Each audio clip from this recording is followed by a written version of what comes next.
Rodrigo Constantino, as Andrew Darling says, he would frame this around values. But does race have to play a role in this? I mean, you take Brazil's president, Jair Bolsonaro, for instance.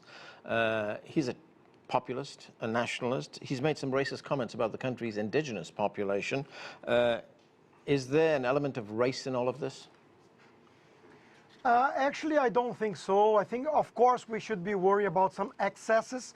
But I think, in a sense, it's a healthy reaction to the cosmopolitan liberalism that closed itself in a kind of bubble, too left-wing bubble, and ignored some values with the help of the mainstream media. So Brexit, for example, is against not globalization itself, but globalism, which is a different phenomenon. In Brazil, I think Bolsonaro is a reaction against the left-wing government that almost destroy our democracy and destroy our economy. And the same goes for Trump in the United States. And the economy is growing, the minorities are protected in a sense, there's not fascism going on. So yeah, in some kind of excess, there is the white supremacist guys that are probably together with Trump or Bolsonaro in Brazil, but they are not the majority, they are not a bunch of deplorables, as Hillary Clinton said. They are people, regular people, ordinary people reacting to a lot of wrong things that were going on in those democracies. These are things that we also need to consider as well. Yeah. Rodrigo, one of the features that is, and I'm talking broadly, one of the features that we see that is common to nationalist leaders in this day and age is their skepticism about climate change. Let's listen to Brazil's president, Jair Bolsonaro. We cannot sign an agreement whose objectives are impossible for us to achieve. After all, Brazil does not owe the world anything when it comes to environmental protection. So there we hear the president of Brazil telling us that Brazil doesn't owe the world anything when it comes to climate change. But most climate change scientists and activists will tell you that, will point to the crucial role that the Amazon plays in actually reducing carbon levels throughout the world. So has Jair Bolsonaro got something wrong there?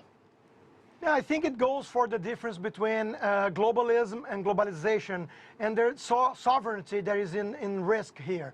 Those countries are fighting for their rights to decide their policy.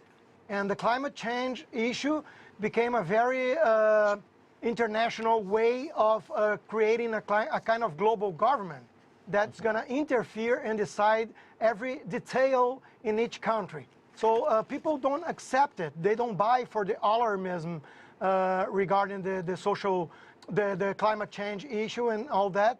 So again, if you go to extremes, nationalism is against other people, patriotism is for your people. I think the same goes here.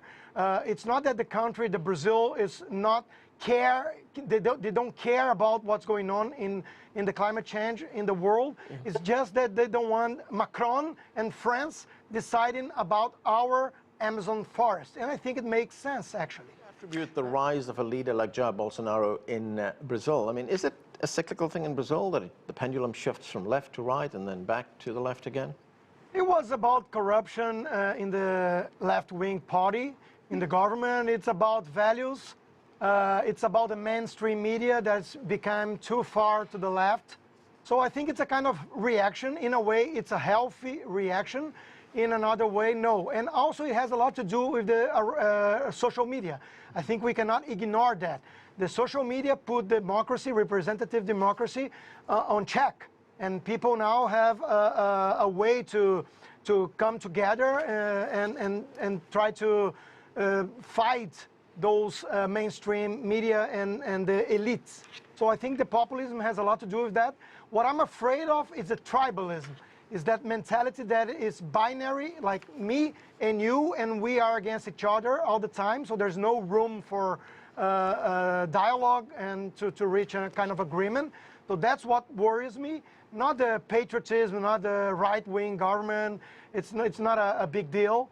So I think we need to consider the social media impact as a factor and also tribalism as a risk. I agree.